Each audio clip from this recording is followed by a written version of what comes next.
Hello छोटे भाई छोटे बहन, कैसे हो आप सभी लोग। मैं हूं आपका मेंटर आदित्य भैया और लेके आ चुका हूं नया सीरीज। और यहाँ पे हम क्लास 10th की मोस्ट इम्पोर्टेंट फिजिक्स के क्वेश्चंस करेंगे, इलेक्ट्रिसिटी के, जो एग्जाम में पूछेगा और 100% पूछेगा। इसलिए इस सब को याद कर लें और जो भी फार्मूला यूज होगा उसे रिपीट कर लें और इस वीडियो को कम से कम 2 से 3 बार रिवाइज कर लें, ठीक है।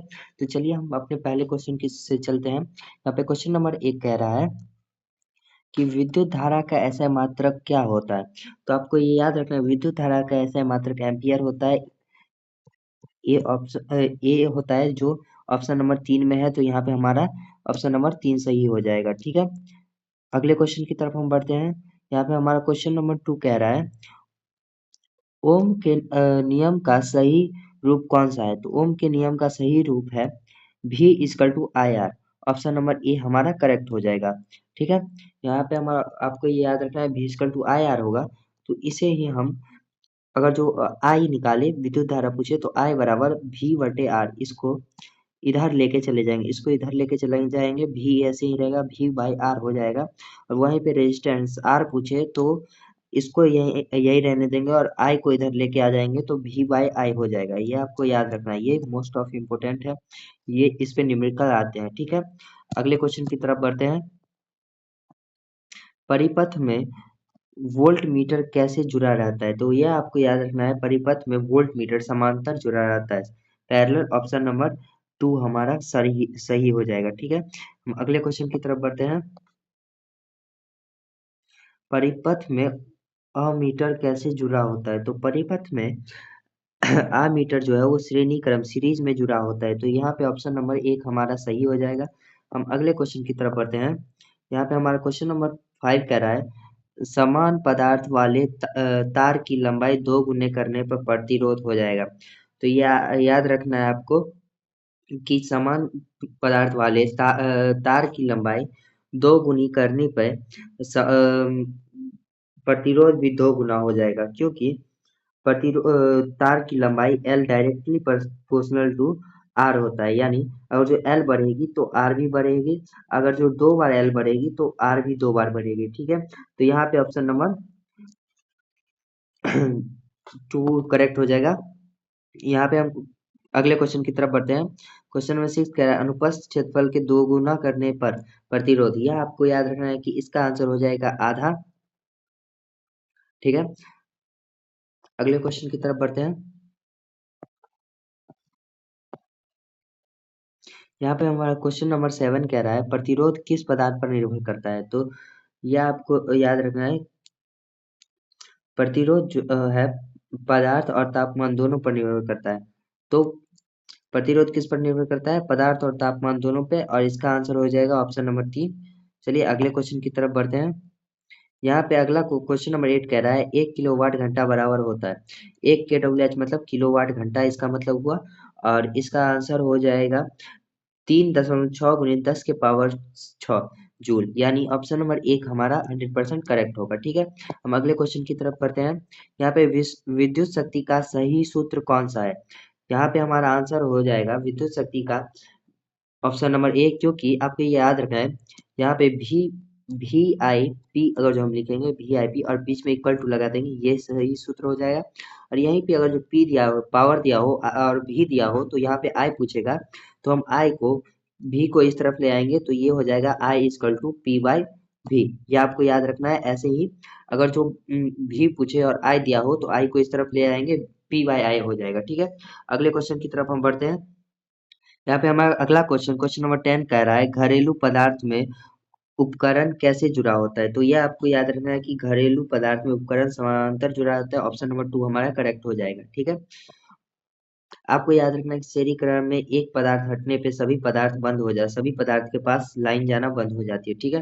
हम अगले क्वेश्चन की तरफ बढ़ते हैं। क्वेश्चन नंबर 11 कह रहा है 2 ओम और 3 ओम समांतर में तुल्य प्रतिरोध होगा। तो ये आपको याद रखना है कि 1/R equal to 1/R1 plus 1/R2 equal to, ऐसे ऐसे करते करते 1/R जितना होगा उतना हो जाएगा, ठीक है। तो हम इसे सॉल्व करें, तो अगर ये 1/R रेजिस्टेंस टोटल पूछ रहा है, तो यहाँ पे 1/2 हो जाएगा, अब प्लस और 1/3 हो जाएगा, ठीक है।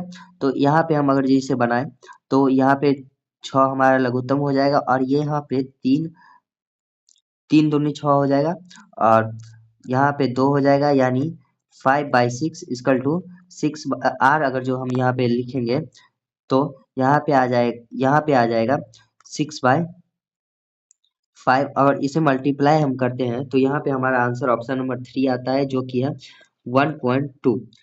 आप इसे मल्टीप्लाई करके देख लीजिए, 1/2 आंसर आएगा।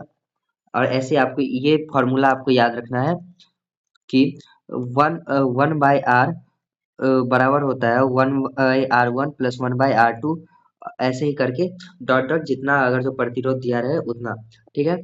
अगले क्वेश्चन की तरफ हम बढ़ते हैं। यहाँ पे हमारा क्वेश्चन नंबर अगला कह रहा है कि 10 ओम में 0.5 एम्पियर धारा पर भी कितना होगा। यहाँ पे हमारा दिया हुआ है आर, यहाँ पे आर 10 ओम दिया हुआ है और आई जो है वो दिया हुआ है 0.5 एम्पियर, ठीक है। और यहाँ पे हमसे भी पूछा है तो आपको फॉर्मूला याद रहेगा तो ये क्वेश्चन आसानी से बन जाएगा। तो भी इक्वल टू आई आर होता है, ठीक है। और यहाँ पे हमसे भी ही पूछा है तो इक्वल टू आई कितना है 0.5 और इसे मल्टीप्लाई कर देंगे किससे तो 10 से, तो यहाँ पे आंसर हो जाएगा 5 वोल्ट। आपका आंसर है जो ऑप्शन नंबर 2 हमारा करेक्ट होगा, ठीक है। तो यहाँ पे ऑप्शन नंबर 2 करेक्ट होगा। अगले क्वेश्चन की तरफ हम बढ़ते हैं। हमारा क्वेश्चन नंबर 13 कह रहा है कि जूल का तापन नियम का सूत्र है। तो ये आपको याद रखना है, ये बहुत ही इंपॉर्टेंट क्वेश्चन है और ये पूछता है कि जूल के तापन का नियम है। तो यहाँ पे हो जाएगा H equal to 1 S I square अब प्लस आर टी हो जाएगा, I square plus R T.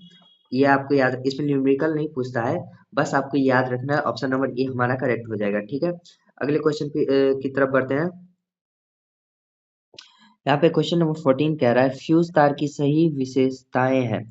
तो यहाँ पे फ्यूज तार की आप विशेषताएं जाने तो निम्न गलनांक और उच्च प्रतिरोध हो जाएगा। निम्न गलनांक उच्च प्रतिरोध यहाँ पे ऑप्शन नंबर 2 में है तो यहाँ पे ऑप्शन नंबर 2 सही हो जाएगा। आपसे पूछेगा कि निम्न गलनांक और उच्च प्रतिरोध क्यों होता है, क्योंकि जो ही प्रतिरोध ज्यादा होता है तो प्रतिरोधकता ज्यादा होता है तो वो गल जाती है और जो भी इक्विपमेंट होती है वो हमारी बच जाती है, ठीक है। और इससे हमारी कोई भी सामान खराब नहीं होती। अगले क्वेश्चन की तरफ हम बढ़ेंगे। यहाँ पे क्वेश्चन नंबर 15 कह रहा है बल्ब के फिलामेंट की धातु होती है। तो यहाँ पे आंसर हो जाएगा टंगस्टन, ऑप्शन नंबर 2। आपको याद रखना है कि बल्ब में कौन सी गैस भरी जाती है जिससे उसका फिलामेंट नहीं टूटता है। तो आपको ये याद रखना है कि अक्रिय गैस भरी जाती है बल्ब के अंदर और ये 100% पूछता ही है, ठीक है। और अगले क्वेश्चन की तरफ बढ़ते हैं। क्वेश्चन नंबर 16 कह रहा है विद्युत ऊर्जा की वाणिज्यिक इकाई क्या है। वाणिज्यिक इकाई उसे कहते हैं जिस पर वो वस्तु खरीद बिक्री की जाती है। जैसे धान और गेहूं अनाज सबको हम बेचते हैं केजी पे, ऐसे ही इलेक्ट्रिसिटी की वाणिज्यिक इकाई होती है किलोवाट घंटा, जो 1 किलोवाट घंटा पे कहीं 8 रुपए और कहीं 10 रुपए ऐसे करके होते हैं, ठीक है। आपको याद रखना है ऑप्शन नंबर 3 हमारा करेक्ट हो जाएगा। किलोवाट घंटा आपको याद रखना है कि विद्युत धारा की वाणिज्यिक इकाई होती है, ठीक है। हम अगले क्वेश्चन की तरफ बढ़ते हैं। यहाँ पे हमारा क्वेश्चन नंबर 17 कह रहा है भी आई ग्राफ सीधा रेखा है तो चालक होगा। अगर जो भी आई सीधा चालक तो ओम का नियम मानेगा, ठीक है। और भी और आई का ग्राफ सीधा हो तो ओम का नियम मानता है चालक, ठीक है। ये आपको याद रखना है, ये नहीं पूछता है बट फिर भी अगर जो समहाउ पूछ दिया है तो ये आपको याद रखना है, ठीक है। अगले क्वेश्चन की तरफ बढ़ते हैं। 60 वाट 220 वोल्ट बल्ब में धारा की मान होती है। तो यह आपको याद रखना है भी आई बराबर पी। यहाँ से हम अगर हमारे पास पी दिया हुआ है, पी कितना है, पी है 60 वाट और यहाँ पे भी दिया हुआ है 220 वोल्ट, ठीक है। और यहाँ पे हमसे आई पूछा है तो हम आई का फॉर्मूला लगा देंगे, पी बाई भी होता है। तो यहाँ पे अगर जो हम 60/220 करें तो यहाँ पे हमारा आंसर अगर जो हम इसे कैलकुलेट कर दें तो यहाँ पे हमारा आंसर आ जाएगा 0.27 एम्पियर। यहाँ पे ऑप्शन नंबर ए हमारा करेक्ट हो जाएगा, ठीक है। हम अगले क्वेश्चन की तरफ बढ़ते हैं। यहाँ पे क्वेश्चन नंबर 19 कह रहा है 3 समान आर समानांतर में तुल्य होगा। यहाँ पे हम अगर जो करें तो 1/r अगर जो समानांतर क्रम में है तो 1/r करें तो 1/r1 plus 1/r plus 1/r, ठीक है, क्योंकि 3 समान आर है तो हम इसे आर ही रखते हैं, तो ये हो जाएगा आर कॉमन ले लेंगे, यहाँ पे 3r हो जाएगा और यहाँ पे आर करें तो आर हो जाएगा आर बाई 3r और यहाँ पे आर आर कट जाएगा तो यहाँ पे आंसर आ जाएगा, यहाँ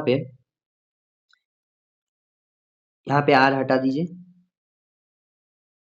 हाँ यहाँ पे r/3 हो जाएगा तो यहाँ पे आंसर होगा हमारा ऑप्शन नंबर 2 r/3 हमारा सही करेक्ट आंसर होगा। ठीक है, हम अगले क्वेश्चन की तरफ बढ़ते हैं। यहाँ पे हमारा क्वेश्चन नंबर 20 कह रहा है धातु का ताप बढ़ने पर प्रतिरोध।